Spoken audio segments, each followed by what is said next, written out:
This is the Genetics and Human History lecture. For a lot of you, this lecture is going to be a review. And before we can really jump into this course too deep, we need to have a basic understanding of genetics.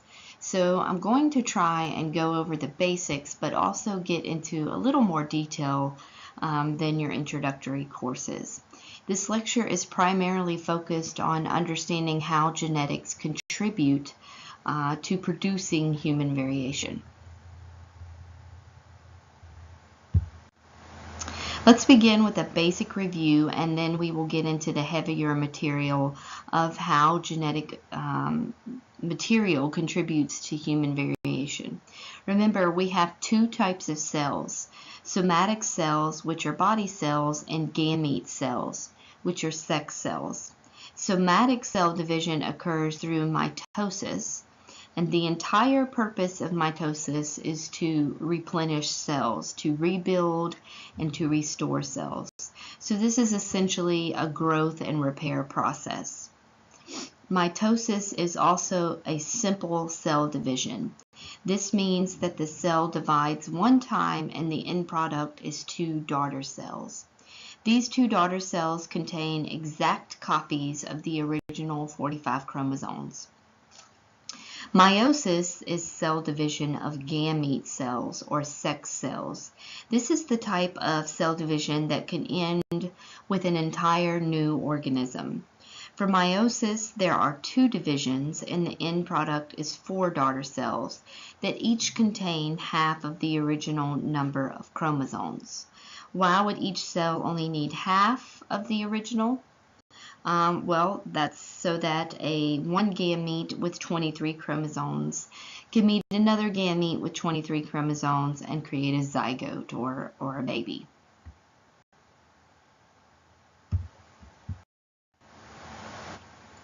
So here's a good picture of meiosis. I'm not worried that you know what happens in each stage of meiosis, but rather know what the end product is, because this is cell division where variation is created. Body cells really aren't going to add anything to our genetic variation in a population, but meiosis does. So you can see here that the 4 daughter cells that are produced contain half of the original 46 chromosomes, or half of the genetic material. So I keep mentioning chromosomes, but what is a chromosome? I like to think about a chromosome as a package. So it's a package that contains genes and other DNA in the nucleus of a cell. It contains around 25,000 genes. Each individual contains 22 pairs of homologous chromosomes, and the 23rd pair is the sex chromosome.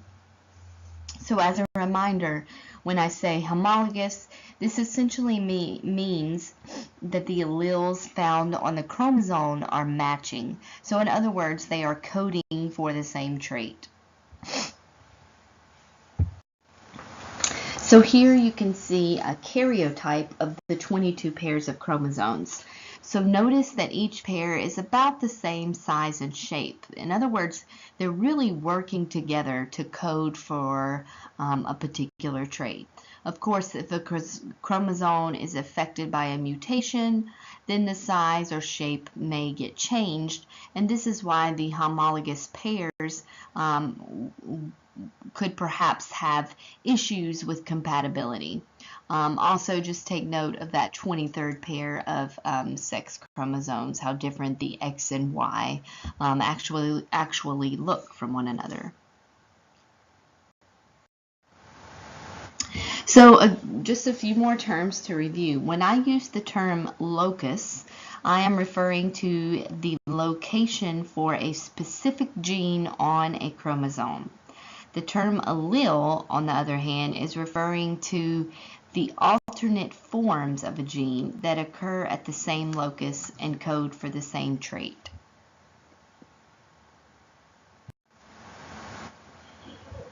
To give you a visual of these terms, here are a pair of chromosomes. Each of the colors represent a gene locus, or the place on the chromosome where where a specific gene is located. So each chromosome contains alleles that should match and code for a particular trait. For instance, you can see the 3 different colors on the bottom of the chromosomes. Just as an example, maybe the green colors code for hair type, whether or not you have curly or straight hair. And it looks as though the individual here is receiving the same allele for that trait, whether it be recessive or dominant. However, look at the purple colored alleles. It looks as though the individual is receiving different forms of the allele, a recessive and a dominant allele. While these are just pictures and colors, I hope you're kind of getting a reminder of what all of these terms mean. When we are talking about DNA, we are referring to a sentence that is made up of nitrogenous bases. These include adenine, thymine, guanine, and cytosine.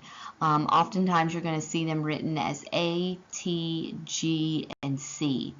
These sentences will code for a protein that is made. So what is so important about proteins? Well, a lot of our bodily functions, our everyday maintenance of our body in order for our body to maintain homeostasis is kept in check by proteins. For instance, we have structural proteins, we have regulating proteins like enzymes and lactase. We also have transporter proteins. These are things like hormones, cells that will carry components like oxygen and blood throughout our body. So these are really important things that help us in everyday functioning of our life for our body to maintain homeostasis.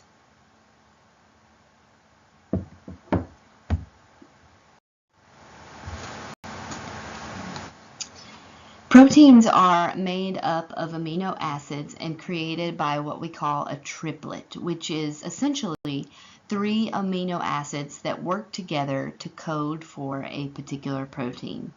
These triplets are created by a process called protein synthesis.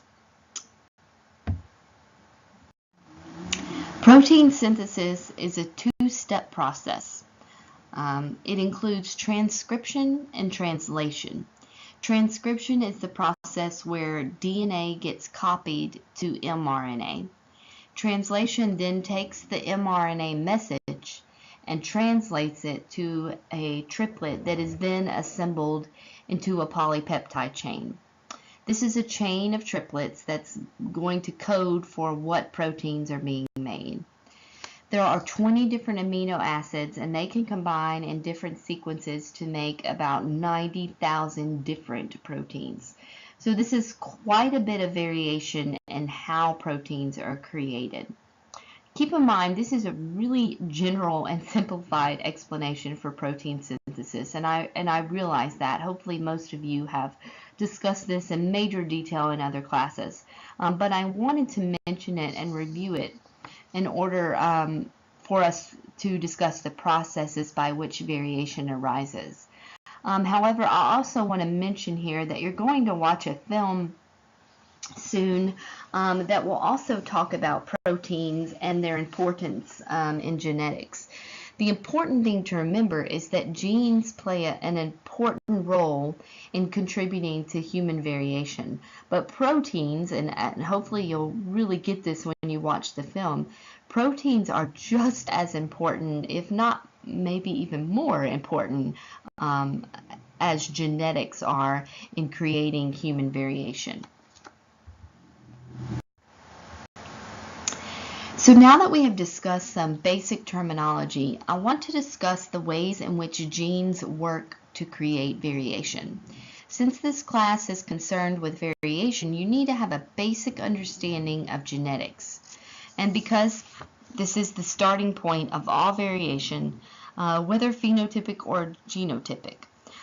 We're going to discuss variation in skin color, variation in height, weight, etc., but just keep in mind that this is all produced by genes.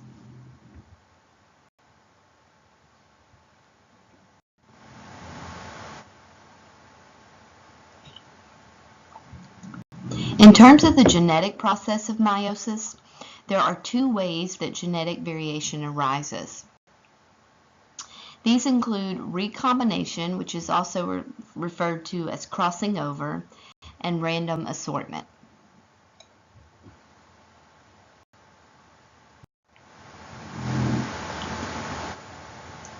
During meiosis, genetic material is exchanged through an event that is referred to as crossing over or recombination. This occurs during the prophase stage of meiosis. It's a completely random process that occurs between two homologous chromosomes. So think back to that karyotype that I showed you of the 22 homologous chromosomes. So the chromosomes will break and then reconnect at a different place. So in other words, the sections, different sections of the chromosomes are touching each other and exchanging information so that each chromosome will contain genes from both mom and dad. So because this is a completely random process, it allows for genes from each parent to intermix, which is essentially creating genetic diversity.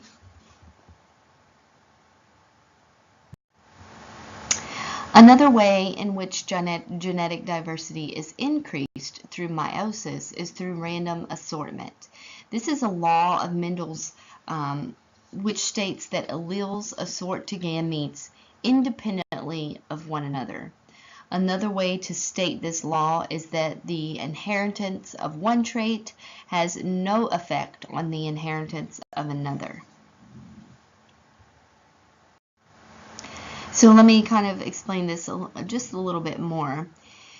During the metaphase stage of meiosis, the alleles of genes get sorted to gametes.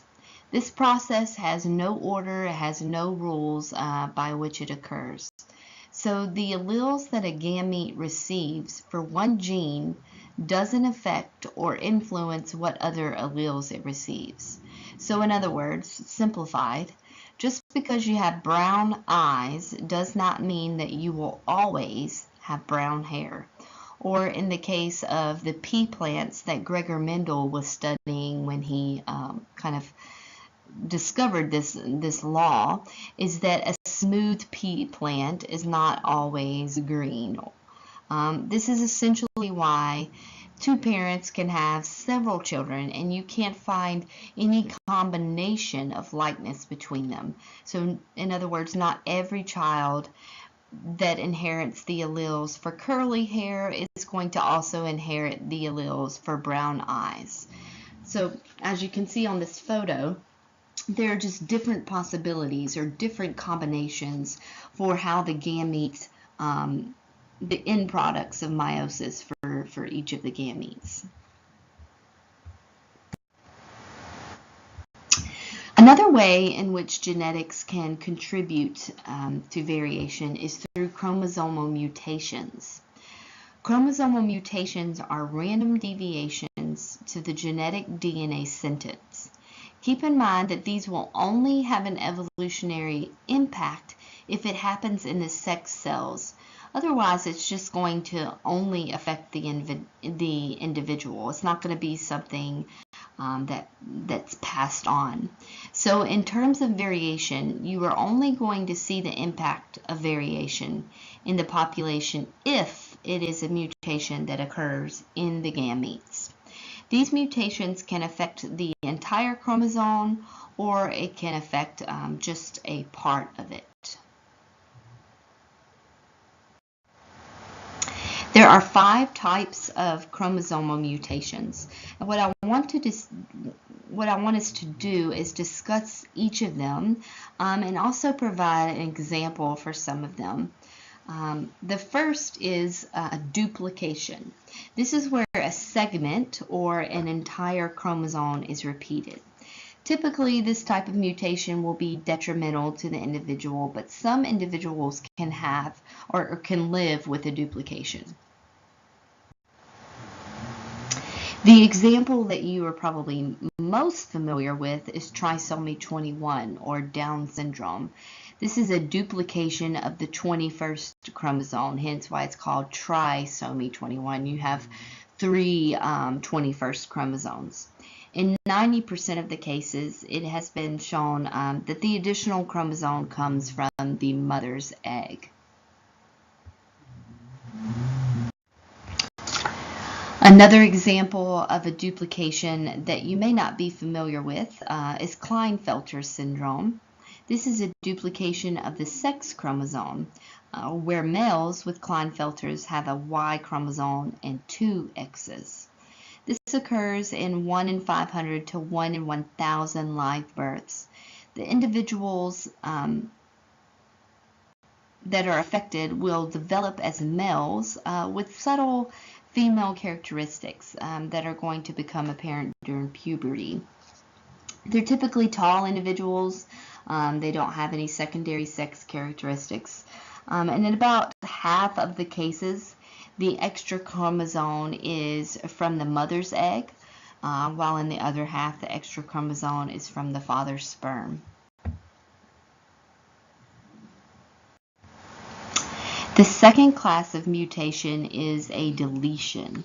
This is when a segment or an entire chromosome is deleted. And this type of mutation is also usually fatal. However, one example of a deletion mutation where the person can live is Turner syndrome. This is a chromosomal condition that exclusively affects girls and women. It occurs when one of the 2 X chromosomes that you would normally find in females, it will be missing or it'll be incomplete. So they're considered to be XO for that 23rd chromosome. These individuals usually do not have ovaries or secondary sex traits, and oftentimes they'll display webbed necks. The third class of mutation is a translocation. This occurs when a chromosome crosses over to a non-homologous chromosome. So this type of mutation may not actually be bad if you only need one of the chromosomes to code for that trait.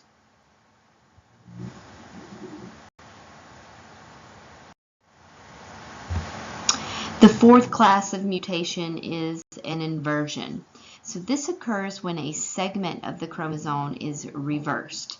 This is basically altering the bases of the DNA sequence. For example, it would sort of be as though you were changing the word the, T-H-E, in the original sentence that you see here to one that read E-H-T. Again, if you're only needing one chromosome for that trait to be expressed, this type of mutation will not negatively affect the individual. Another type of mutation is a point mutation, where a change in the base of sequence of DNA where you have the wrong base attracted. So this type of mutation is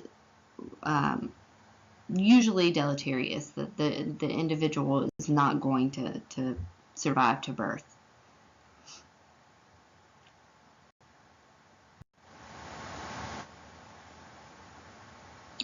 So I want you to keep in mind that we discussed 3 major sources of genetic variability, and this has been mutation, recombination, and independent assortment. All 4 forces of evolution contribute in some way to increasing variability within population. So we're going to discuss how these function within a population when we go into the next lecture.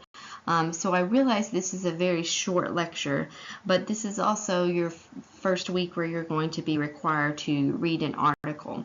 So for this week, you're going to be reading an article by Jonathan Marks, which is entitled 10 Facts About Human Variation.